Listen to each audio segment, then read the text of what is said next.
சட்டம் மாறி வந்து மண்ணை முட்டும் காலில் சூழ்ந்து கைகள் தட்டும் வாழியவே தென்னவராட்சி திசைகள் எட்டும் நம்மவராற்றல் விண்ணை முட்டும் எட்டு திக்கும் முரசு கொட்டும் வாழியவே.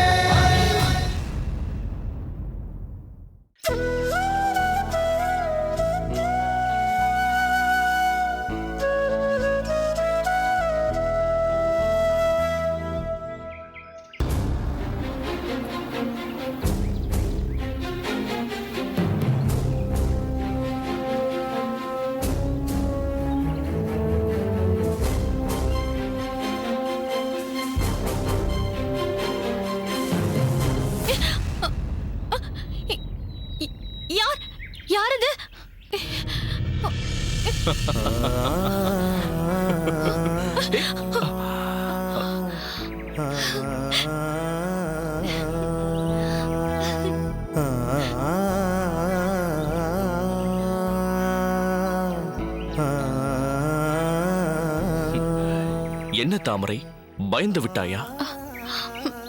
உண்மைதான். என் கண்ணை பொத்தியது யாரோ எவரோ என்று முதலில் நான் பயந்தே போய்விட்டேன். என் வருகையை எதிர்பார்த்துதானே காத்துக் கொண்டிருந்தாய்? பிறகு ஏன் உனக்கு அந்த சந்தேகம்? தொடக்கத்தில் என்னை சுற்றி எழும்பிய ஓசைகள் அப்படி ஒரு அச்ச உணர்வை எனக்குள் ஏற்படுத்திவிட்டது. ஆமாம் தாமரை, நீ பாண்டிய நாட்டிற்கு வந்து முதலில் என்னை பார்த்த போது உனக்கு என்ன உணர்வு ஏற்பட்டது? நீண்ட நாட்களுக்கு பிறகு உங்களை இங்கு சந்தித்ததும் உங்களுடன் 2 வார்த்தைகளாவது நிம்மதியாக பேச முடியாத சூழ்நிலை அமைந்து விட்டதே என்ற எண்ணம் தான் எனக்கு வந்தது. ஆனால் எனக்கு என்ன எண்ணம் வந்தது தெரியுமா? என்ன எண்ணம் வந்தது? சோழ நாட்டில் நீ காணாமல் போன அன்று நான் உன்னிடத்தில் கூறிய அந்த சுடுசொல்தான் என் நினைவுக்கு வந்தது. அந்த சமயத்தில் நான் பாண்டிய மன்னரின் வார்த்தையை மீறி எதுவும் செய்ய இயலாத நிலையில் இருந்தேன். அதை இப்போது நினைத்தாலும் என் மனதிற்கு சங்கடமாகத்தான் இருக்கும். உங்கள் மனதிற்கு சங்கடத்தை தருகிறது என்று தெரிந்திருந்தும் எதற்காக அந்த நினைவை சுமந்து கொண்டிருக்கிறீர்கள்? தூக்கி எறிந்துவிட வேண்டியதுதானே? இல்லை தாமரை, அந்த நினைவை என்னால் தூக்கி எறிய முடியாது. இத்தனை நாட்களாக உன்னை யாரோ கடத்தி வைத்திருந்த போது உனக்கு ஏற்பட்ட மனவலியை விட அதிகமான வலியை நான் உன்னிடத்தில் சொன்ன அந்த சுடுசொல்தான் உனக்கு தந்திருக்கும் என்பது எனக்கு நன்றாக தெரியும். நீங்கள் எதனால் அதை பற்றியே பேசிக் கொண்டிருக்கிறீர்கள்? இப்பொழுதுதான் சூழ்நிலை மாறிவிட்டதே. பிரிந்திருந்த நாம் இருவரும் தான் இன்று ஒன்று சேர்ந்து விட்டோமே. இனி நமக்குள் பிரிவென்பதே வராது.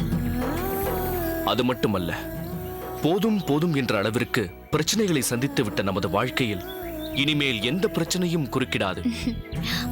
ஆமாம், நாம் பிரிந்திருந்த இந்த இடைப்பட்ட காலங்களில் என் நினைவு எப்போதாவது வந்ததுண்டா? என்ன இப்படி கேட்டுவிட்டாய் தாமரை? நான் சோழ நாட்டில் இருந்த காலகட்டத்தில் வேண்டுமானால் உன் காதலை உணர்ந்து கொள்ளக்கூடிய சூழ்நிலையில் இல்லாமல் இருந்திருக்கலாம். ஆனால் நீ என்னிடமிருந்து பிரிந்த அந்த கணமே என்மேல் உனக்குள்ள காதலை நான் முழுமையாக புரிந்து கொண்டேன். இனி எந்த காலத்திலும் என்னிடமிருந்து உன்னை யாராலும் பிரிக்க முடியாது. தீர்க்கமாய் ஓர் முடிவெடுத்து விட்டால் எப்படி ஒரு பெண் அதிலிருந்து மாற மாட்டாளோ அதே போல் நானும் இனி மாற மாட்டேன். தாமரை, நமக்கு இனி எல்லாமே நல்லதாய்தான் நடக்கும்.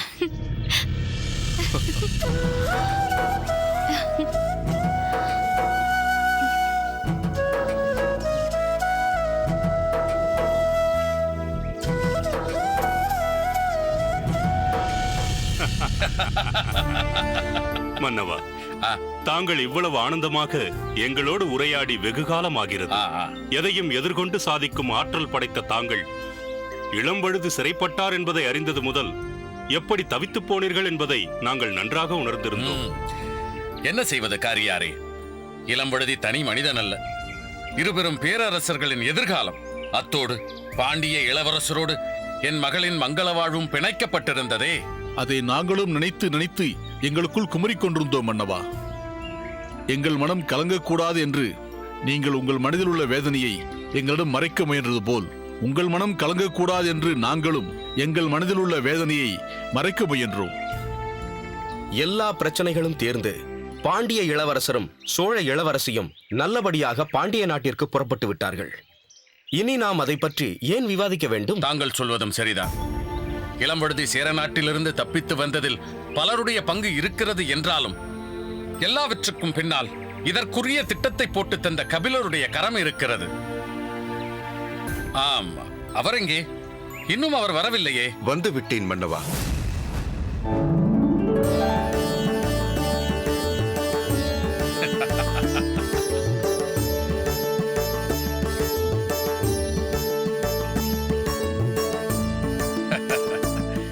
வாருங்கள் கபிலரே.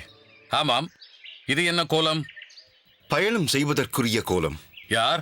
நான் தான். எப்பொழுது? இப்பொழுதுதான். எதற்காக? நான் பயணம் செய்வதற்கு காரணம் என்று ஒன்று வேண்டுமா என்ன? கபிலர் என்றாலே காற்றைப் போல எங்கும் திரிந்து கொண்டிருப்பவன் என்பது அனைவரும் அறிந்ததுதானே. ஏன், தாங்களும் என்னை பற்றி நன்றாக அறிவீர்களே. இன்று நான் செல்ல வேண்டும் என்று தீர்மானித்து இரு புலவர்களிடமும் அதை பற்றி பேசி முடிவு செய்து கொண்டுதான் புறப்பட்டேன். அதெல்லாம் முடியாது கபிலரே. நான் இதற்கு அனுமதிக்க மாட்டேன். இப்பொழுதுதான் நான் நிம்மதியாக உங்களிடமெல்லாம் உரையாடி அரிய கவிதைகளை பகிர்ந்து கொள்ள வேண்டும் என்று நினைத்துக் கொண்டிருந்த நேரத்தில் சட்டென்று நீங்கள் போகிறேன் என்றால் நான் எப்படி அதற்கு அனுமதிக்க முடியும்? மன்னவா, கபிலர் எங்களைப் போல் ஒரே இடம், ஒரே விதமான வாழ்க்கை என்று நிலை பெற்றவர் அல்ல. நாடுகளை கடந்து மட்டுமல்ல, காடுகளை கடந்து செல்லவும் தயங்காதவர். நானோ உருத்திரங்கண்ணனாரோ குறிஞ்சி நிலத்தை பற்றியோ முல்லை நில வாழ்வு பற்றியோ பாடு என்றால் பாடிவிடுவோம். மருதம் நெய்தல் என்ற இரு நிலங்களில் வாழ்பவர் பற்றி பல நூறு வரிகளை எங்களால் பாட முடியும். ஆனால் பாலை நிலத்தை பாடு என்றால் எங்களால் பாட முடியாது. ஆனால் கபிலர் பெருமானோ பல பாலை நிலங்களில் பயணம் செய்தவர். அதனால்தான் அவரால் பாலையிலும் கொடிதே வறுமை என்று பாட முடிகிறது. பாலை நிலத்தில் உள்ள வெம்மை மிகவும் கொடியது, ஒரு மனிதனால் தாங்கிக் கொள்ள முடியாதது என்றார். அதைவிட கொடியது ஒரு மனிதனுக்கு ஏற்படும் வறுமை என்று ஒப்பிட்டு பார்க்க முடிகிறது. அத்தோடு கபிலருக்கு பேரரசர் சிற்றரசர் என்ற பேதங்கள் கிடையாது. எங்கும் செல்வார், எவருடைய அரண்மனையிலும் தங்கியிருப்பார். அதை பற்றி அவர் பாடிய பாடலை அறிந்திருந்தால் ஆச்சரியப்படுவீர்கள். அப்படியா? அது என்ன பாடல்? ஆஹா, தாங்களே சொல்லுங்கள் கபிலரே.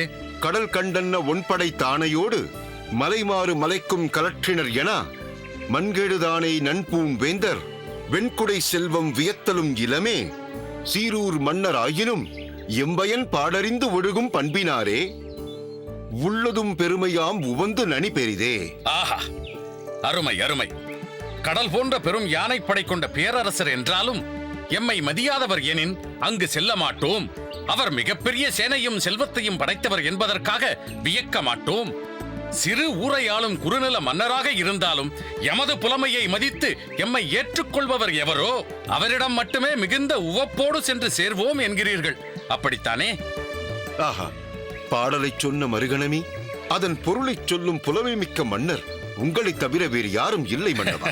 ஆம், அப்படி இருந்தும் தாங்கள் என்னை விட்டு செல்ல நினைக்கிறீர்களே. பேரரசன் என்ற பெருமிதத்தை காட்டி தங்கள் மனதை நோகடித்து விட்டேனோ?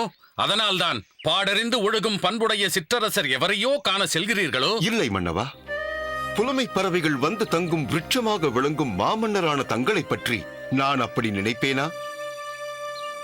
உங்களைப் போல புலவர்களை உபசரிக்கும் மன்னர்கள் எங்கிருக்கிறார்கள்?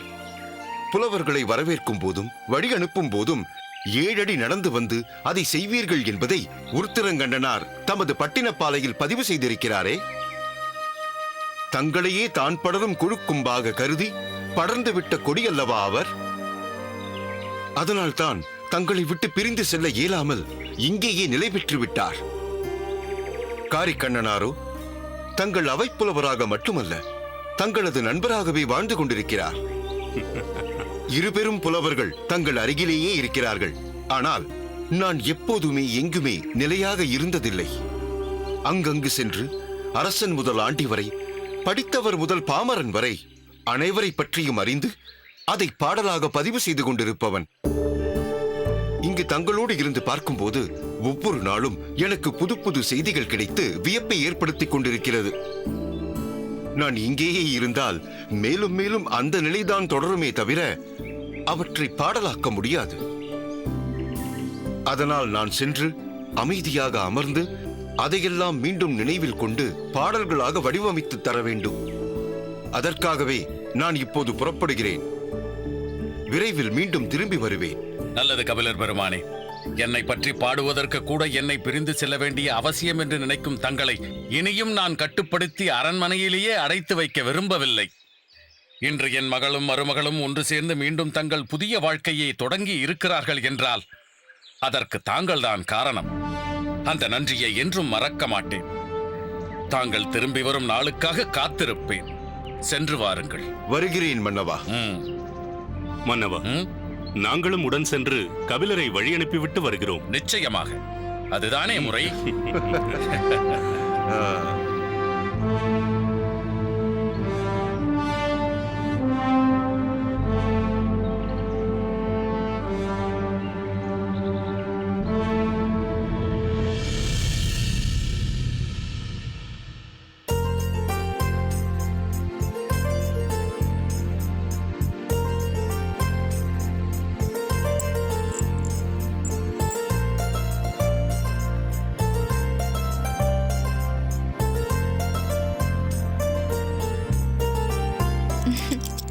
ஐந்து விழ வேண்டும்.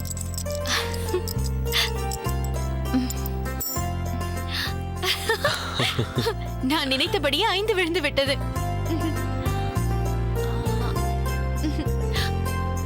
தொடர்ந்து உங்களின் 3வது காயையும் வெட்டிவிட்டேன். நிச்சயம் இந்த ஆட்டத்தில் நான் தான் வெற்றியடைய போகிறேன்.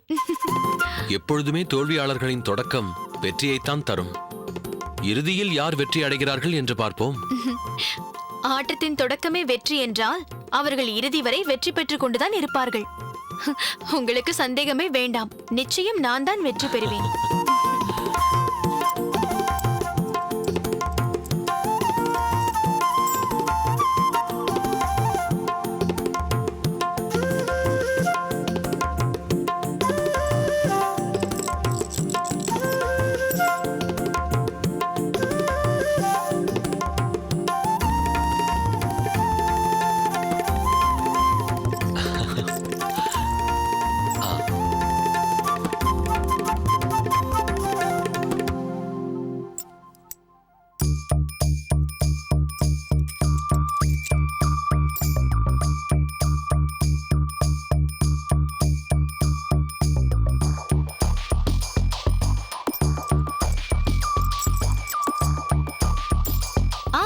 இளவரசி, இப்போதுதான் என் நினைவுக்கு வந்தது.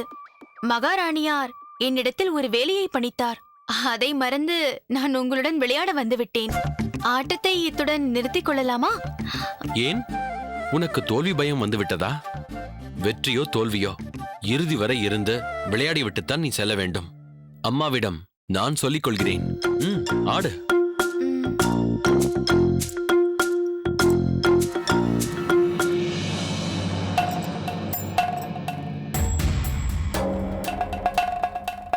தாமரை, உன்னை எங்கெல்லாம் தேடுவது? மகாராணியார் உன்னை தேடிக் கொண்டிருக்கிறார். நீ இளவரசருடன் அமர்ந்து பகடை விளையாடி கொண்டிருக்கிறாயா? மகாராணியார் உன்னை அழைத்து வரச் சொன்னார். எழுந்து வா. முடியாது.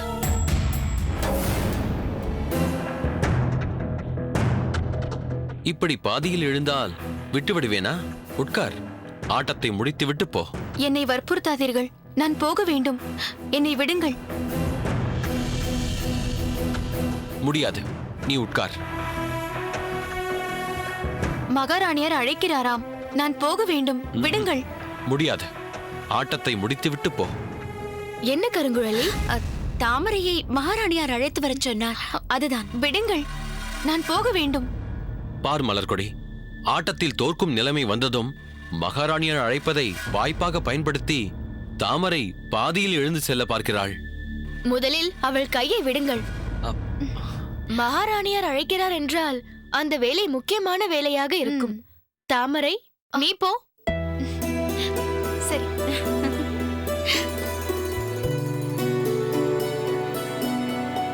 தாமரை போனால் என்ன? நான் உங்களோடு விளையாடுகிறேன். வாருங்கள், புதிதாக ஆட்டத்தை துவங்கலாம். இல்லை மலர்கொடி, வேண்டாம். ஏன்? தாமரையோடு மட்டும்தான் விளையாடுவீர்களா? அப்படி இல்லை. தொடங்கி ஆட்டம் பாதியில் முடிந்ததால் மீண்டும் விளையாட விருப்பமில்லை. கவிதையோ விளையாட்டோ இடையில் தடைப்பட்டால் எனக்கு மீண்டும் அதில் ஈடுபாடு வருவதில்லை.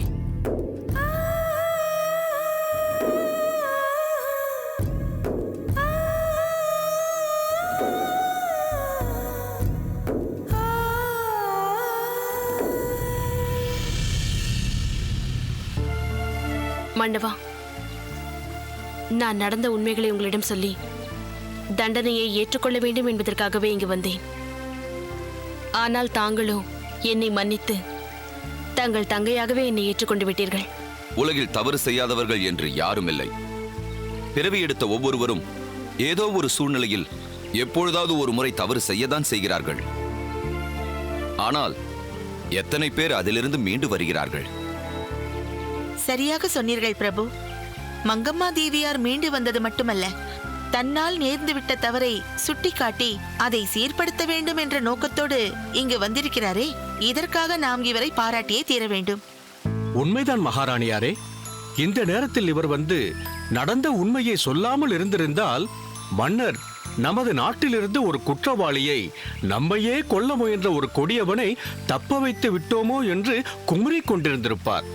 இப்பொழுது மங்கம்மா தேவியார் மூலம் நடந்த உண்மைகள் அனைத்தும் தெளிவாக தெரிந்து விட்டதால் பாண்டிய இளவரசர் தப்பிச் செல்ல உதவியாக இருந்த சேர இளவரசியை மனமாற மன்னித்து பாராட்டவும் செய்கிறார். எனக்கு தொடக்கம் முதலே பாண்டிய இளவரசர் குற்றவாளியாக இருக்க முடியாது என்ற உள்ளுணர்வு தோன்றிவிட்டது. அதை பலமுறை தந்தையாரிடம் விவாதம் செய்தேன். அவர் அதை பற்றி யோசிக்கும் போதெல்லாம் அவரது பகை தீயில் நெய் வார்த்து அவர் அதை பற்றி சிந்திக்கவே முடியாமல் செய்துவிட்டார் அந்த மாரவேல். நான் தந்த சில பொற்காசுகளுக்காக தான் பிறந்த சேர நாட்டிற்கே துரோகம் செய்ய துணிதானவன். ஆனால் நீயோ தந்தையாரின் செயலால் தாய் நாட்டிற்கு களங்கம் நேர்ந்துவிடக் கூடாது என்பதற்காக அவரையும் மீறி ஒரு உத்தமனை, உயர்ந்த பண்புகள் கொண்ட இளம் வழுதியை தப்பிக்க செய்திருக்கிறார். இதனால் தந்தையாரின் கோபத்திற்கு ஆளானாலும் பரவாயில்லை, நாட்டின் நலன்தான் முக்கியமானது என்று இங்கிருந்த முத்துநகைக்கும் பார்த்திபனுக்கும் நீ உதவி செய்திருக்கிறாய். உனக்கிருந்த நாட்டுப்பற்று என்னிடமும் இருந்திருந்தால் இவ்வளவு விபரீதங்கள் ஏற்பட்டிருக்காது. மங்கம்மா தேவியாரே, இனி நாம் அதை பற்றியே திரும்ப திரும்ப பேசிக் கொண்டிருக்க வேண்டிய அவசியம் இல்லை. மாமன்னர் ஏந்தி இருந்த செங்கோல் வளைந்து விடுமோ என்று வேதனைப்பட்ட நேரத்தில் அதற்கு அந்த நிலை ஏற்படாமல் செய்து வளையாத செங்கோலாக்கி விட்டீர்கள். சாய்ந்து விடுமோ என்ற நிலையில் இருந்த வெண்கொற்ற குடையை உயர்த்தி விட்டீர்கள். இதற்காக நான் தங்களுக்கு நன்றி செலுத்துகிறேன். நன்றி என்ற ஒரு வார்த்தையை சொல்லி உங்களிடமிருந்து என்னை அந்நியப்படுத்தி விடாதீர்கள் மகாராணி. மிகுந்த மனபாரத்தோடு நான் இங்கு வந்தேன். அது இன்று நீங்கிவிட்டது. வேதனை தீயில் நான் வெந்து கொண்டிருந்தேன். உங்கள் அன்பு நீரால் அந்த தீயை நீங்கள் அணைத்து விட்டீர்கள். இப்பொழுது மன அமைதியோடு, நிம்மதியடைந்த மனத்தோடு நான் இங்கிருந்து புறப்படுகிறேன். எனக்கு விடை கொடுத்து இங்கிருந்து அனுப்பி வையுங்கள். உங்களுக்கு இருக்கும் மன உறுதி எனக்கில்லை. என்னால் தவறு நேர்ந்து விட்டது என்று இங்கேயே வந்து சொல்லி மன்னிப்பு கேட்கும் பக்குவம் தங்களுக்கு இருக்கிறது. ஆனால் சோழ நாட்டிற்கு வந்து கரிகாலர் முகத்தை ஏறெடுத்து பார்க்கும் துணிச்சல் எனக்கில்லை. இனி நான் அதை பற்றி நினைக்க கூட முடியாது. ஏன் அப்படி சொல்கிறீர்கள்? என் அண்ணனோடு நீங்கள் அங்கிருந்த நாட்களில் அவரோடு பழகியதில் அவரை பற்றி நீங்கள் கொஞ்சம் கூட அறிந்து கொள்ளவில்லையா? அவர் எத்தகைய உயர்ந்த உள்ளம் படைத்தவர் என்பதை நீங்கள் உணர்ந்து கொள்ளவில்லையா? காலமெல்லாம் அவருக்கு தீமையே புரிந்து கொண்டிருந்த என்னையே மன்னித்த அவர் சூழ்நிலையின் காரணமாக ஒரு தவறு செய்துவிட்ட தங்களை அவர் மன்னிக்க மாட்டாரா? தாங்கள் சோழ நாட்டிற்கு வாருங்கள் என்று அவர் சார்பாக சோழ மன்னரின் பிரதிநிதியாக நானே தங்களுக்கு அழைப்பு விடுக்கிறேன். வாருங்கள்.